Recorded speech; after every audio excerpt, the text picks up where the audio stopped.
네, 경신고의 수학과 김아란입니다. 네, 수학 분석 설명회 시작하도록 하겠습니다. 우선 제가 준비한 항목은 1번부터 4번까지고요.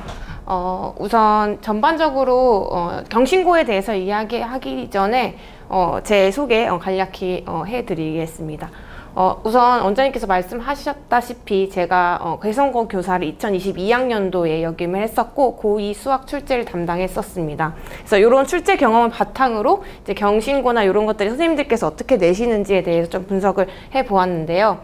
이제 그 분석하기에 앞서서 우선 내신형 학습이랑 모의고사형 학습에 대해서 조금 안내를 드릴까 합니다. 우선 친구들이 우선 내신 한번 봐봤고 아직 모의고사는 보진 않았지만 3월 보면서 느꼈을 것입니다. 이제 중학교 전반적인 수학 과정을 우리가 공부를 해왔었는데 모의고사를 딱 보아하니까 좀 어렵다라는 생각을 하셨죠? 그죠? 그래서 그때 고등학교 수학이 결국 1, 2, 3학년 내용을 공부할 때 수능이 이런 형식으로 진행이 된다는 거 한번 몸소 느꼈을 것입니다. 근데 이제 모의고사와 달리 내신은 또 좁은 범위를 간략하고 빠르게 이제 훑어야 되는 것들이 있고 또 연산 능력이나 이제 순간 집중력이 요구되는 부분이 많습니다. 또 시간도 굉장히 짧아요. 50분이고요. 그래서 50분 동안 한 22문제, 23문제를 풀어야 되는 것이 내신형 학습, 그치? 그리고 모의고사형 학습 같은 경우에도 100분이지만 30문항이나 풀어야 된다는 점, 그리고 어려운 문항이 어느 정도 정해져 있고 흔을 좀 안다는 점이 좀 차이점이 있을 수 있습니다. 특히나 이제 수능형 학습 같은 경우에는 이제 통합적 사고력 부분들이 많이 필요하고요. 학평 문제나 모의고사형 문제들을 풀어봐서 대비를 어느 정도 해본 학생들은 알 것입니다. 그래서 수능 전략이나 이런 것들을 이해하면서 문제를 풀어야지 등급이 나온다는 점을 숙지해 주시면 되겠습니다. 그래서 우선 단계가 사실 문제 난도로 보면 하, 중하, 중상, 상으로 이루어지게 되는 거고 결국에는 중상, 상 난이도의 문제들을 좀 풀어내는 것이 핵심이다라고 할 수 있습니다. 그래서 이제 제가 수업에서는 해설을 보는 방법, 생각하는 힘을 기르는 방법, 통합적 사고력을 기르는 방법에 대해서 설명을 자주 해주는 편이고요. 경신고 학교 이번에 2024학년도 중간고사는 어떻게 출제되었는지에 대해서 분석을 해보도록 하겠습니다. 그래서 가장 많이 이제 관내 학교들 중에서 신사고랑 미래엔을 가장 많이 쓰더라고요. 그래서 경신고도 마찬가지로 신사고 교과서를 쓰고 있고요. 범위는 무난하게 2차 함수까지 끊어서 진행이 되었습니다. 제가 이제 이런 것들은 이제 난이도별로 분석을 해 보았는데요.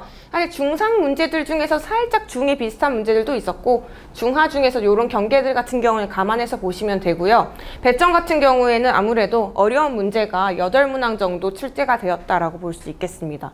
그래서 서술형 문제도 한 문제는 정말 껌으로 풀 수 있는 문제, 또 한 문제는 굉장히 어려운 문제를 내서 학생들이 서술형 마지막 문제까지 도달하는 데는 시간이 꽤 걸렸을 거라고 생각이 듭니다.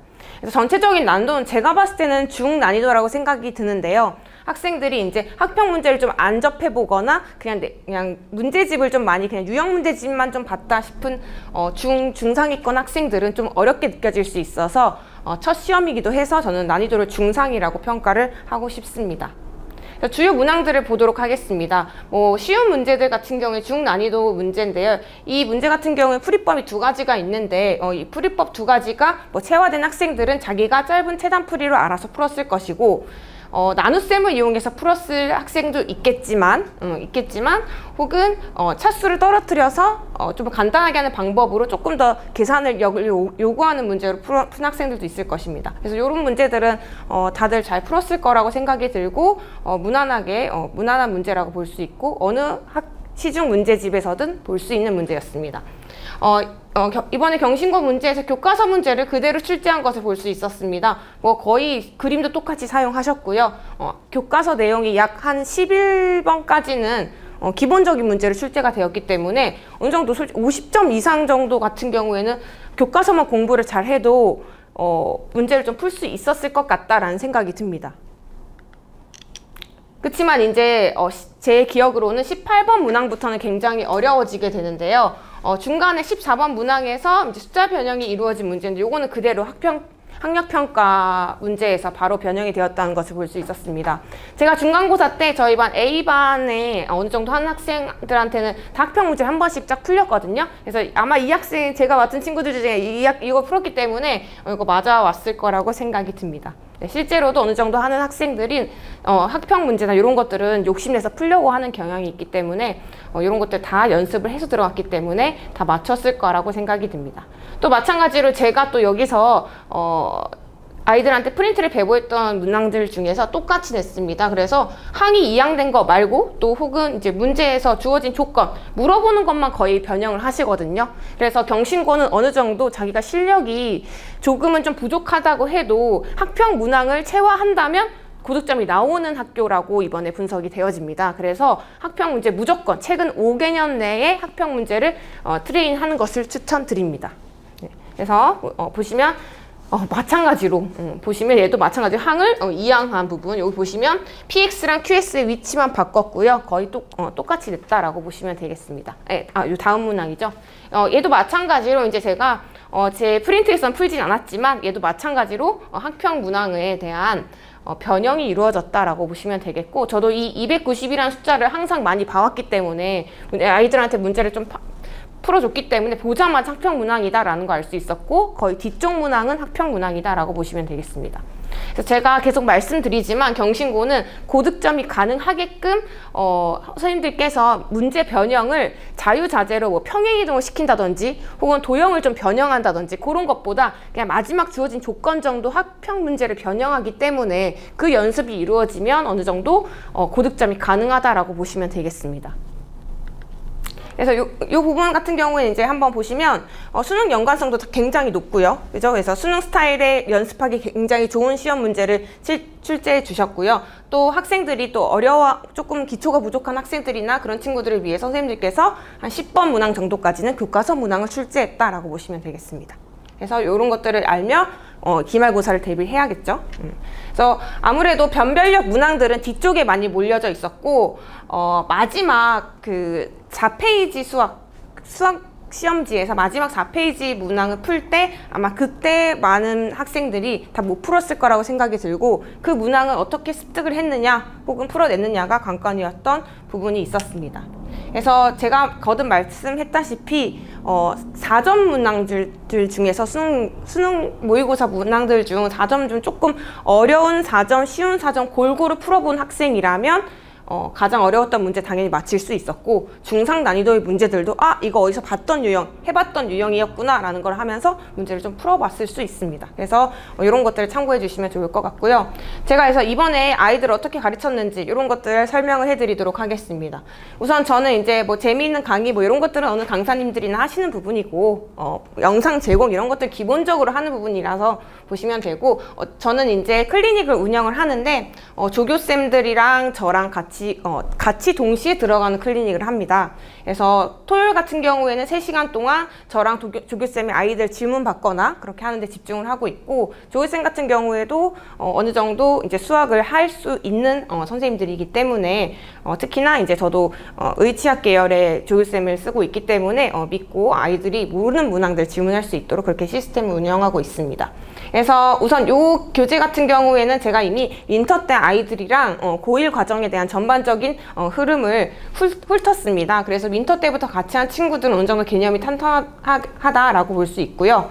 그리고 이제 토요일 같은 경우에는 이제 제가 운영하는 클리닉 중에서는 이제 토요일하고 일요일에 이렇게 진행이 된다라고 보시면 되겠습니다. 아이들한테 공부 좀 의욕을 좀 높일 수 있도록 미리 뭘 공부했는지 한번 생각해 볼 수 있도록 질문, 이런 거 어떤 질문 할 건지 먼저 한번 제가 조사를 하고 그때 클리닉 때 와서 시간별로 질문을 해라 이런 식으로 시스템을 운영하고 있고요. 제가 이제 과제나 아이들이 과제 이런 것들이 좀 누락될 수 있는 부분도 있고 또 중간에 뭐 오답이 특히 안 되는 경우가 굉장히 많기 때문에 그 부분을 위해서 이제 제가 매일매일 매 회차별로 매일매일 아이들이 올 때마다 과제를 관리하고 있습니다. 그래서 학부모님들께서 한번 들어가서 오늘 학생이 과제를 어디까지 해왔는지 제가 몇 쪽까지 냈다라고 했으면 몇 쪽까지 되어 있으면 이렇게 자세하게 올리거든요. 그래서 어머님들이나 학부모님들께서 확인을 그대로 그날 그대로 할 수 있다는 점 참고해 주시면 되겠습니다. 보시면 이제 또 이번에 중간고사 때 아이들 제가 조금 아이들 고1이랑 고2 아이들을 같이 공부하고 있는데요. 저도 이제 수업 준비를 하고 공부를 하면서 아이들이랑 열품타 이번에 시행을 해서 이제 제가 뭐 소소하게 상품도 주고 그렇게 운영을 하고 있고요. 생각보다 많은 친구들이 첫 중간고사이기도 하고 또 고2 언니 오빠들이랑 또 같이 이제 시간을 책정하다 보니까 공부 시간을 늘리는 부분에 대해서 좀 적극적으로 참여해줘서 성황리에 마쳤습니다. 이런 소소한 이벤트도 진행된다는 점 참고해 주시면 되고요. 특히 1학년 같은 경우에는 기출이 자기 학교 기출뿐만 아니라 뭐 용문고, 조금 어려운 뭐 개성고, 창문여고 등등 이제 다양한 기출을 보는 게 중요한데요. 제가 일요일에 중간 A반이랑 B반을 운영하고 있는데 그때 그 사이에 제가 클리닉으로 기출 맛볼 사람은 모아가지고 따로 한 30분 정도 문제 풀리고요. 한 8에서 10문제 풀리고 제가 풀이하는 과정을 이제 수업을 진행하고 있습니다. 아이들이 미리미리 시험 대비하기 전에 요런 수업 맛볼 수 있어서 굉장히 좋아하는 부분이 있고요. 이런 것도 지금 다음 주부터 진행이 될 예정입니다. 그래서 기말고사 교재는 제 교재는 여기 이제 기말고사 교재로 진행이 되고 있고 지금은 개념 정리를 A반 같은 경우에는 빠르게 거의 하루에 한 단원씩 뽑고 있어서 다음 주면 거의 원방으로 해서 끝나는 부분이 있고 그 다음은 심화 과정으로 들어가게 됩니다. 그래서 B반 같은 경우에 좀 꼼꼼하고 천천히 나가고 있고 A반 같은 경우 요 책 다음에 다른 시중 문제집이나 조금 어려운 문제집을 선정해서 진행될 예정입니다. 그래서 이제 제가 보면 학생들 이제 출판사별로 아이들한테 여러 가지 교사용 자료들이나 교과서 문제를 묶어서 제가 학교별로 나눠주고 있고요. 이 부분들은 사실 많은 선생님들께서 진행하고 있는 부분이고 저도 요거는 기본적으로 진행이 된다는 점. 그래서 신사고면 신사고에 대한 교과서 내용을 정리해서 아이들한테 한 번씩 훑을 수 있게 하고요. 당연히 레벨별로 다르게 진행이 됩니다. 기초가 부족한 학생은 교과서를 먼저 풀리고요. 아닌 학생들은 교과서는 요거는 참고적으로 풀어라 라고 진행을 하고 어려운 문항으로 학평 문항으로 바로 넘어가게 됩니다.